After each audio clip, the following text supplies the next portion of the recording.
I'm Robert Alvin Crum. I'm a reenactor, historian, and writer, and a descendant of Daniel Boone, and today I am portraying Daniel Boone at the Shallow Ford.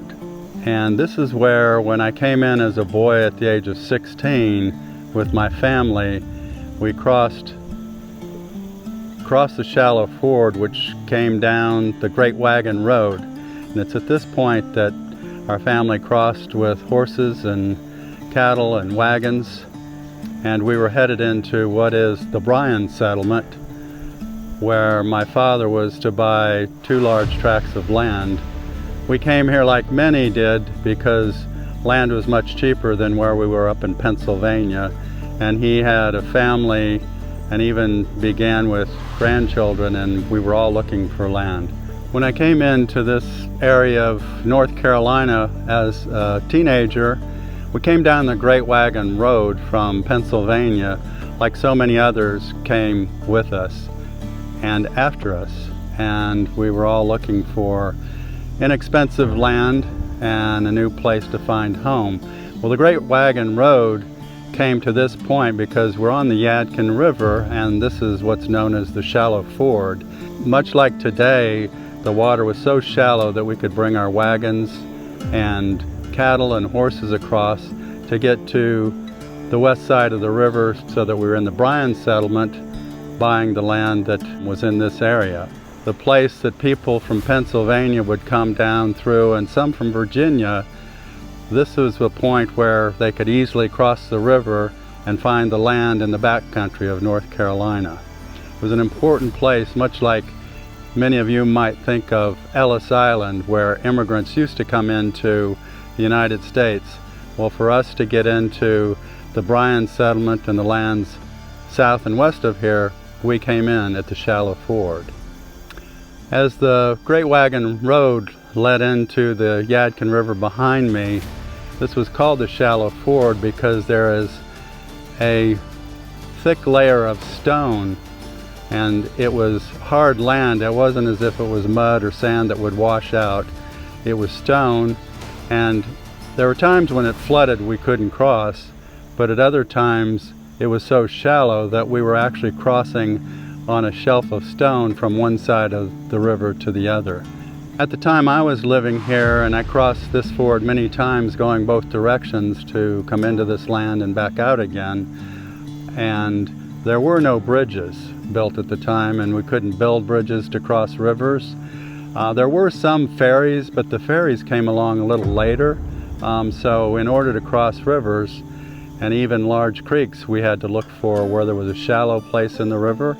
It became fairly easy for people when they came in initially here because the wildlife, the bear and some bison and the deer all crossed back and forth in the shallow areas where there was a ford, and then later the Native Americans hunting would be going back and forth following the wildlife, and as a hunter I even did the same.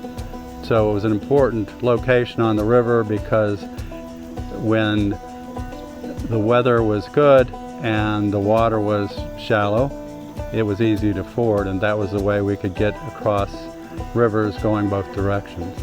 By about 1748, they were coming in and even had to improve the roads initially to make sure that wagons could get down them, and that's why it became known as the Great Wagon Road. And initially, settlers could only get into North Carolina backcountry, but as more settlers came in looking for more land, that road was extended through North Carolina into South Carolina, and eventually the Great Wagon Road went as far south as Georgia. But as more and more started coming into the Carolinas, the wagon road became heavily traveled, and most of the people coming into this area to settle, their ancestors all came through this point. Most of them, if they're coming down from Pennsylvania and Virginia into the back country of North Carolina, they would know to cross at the Shallow Ford.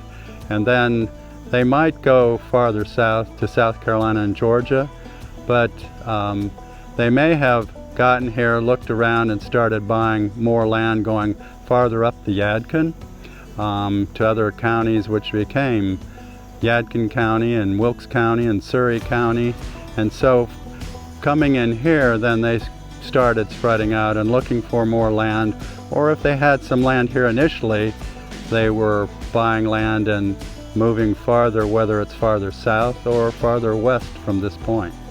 The important economic thing in that time was land. And so if you wanted to buy less expensive land, you wanted to settle in a new place, then you came down the Great Wagon Road, across the shallow ford, and then into this land.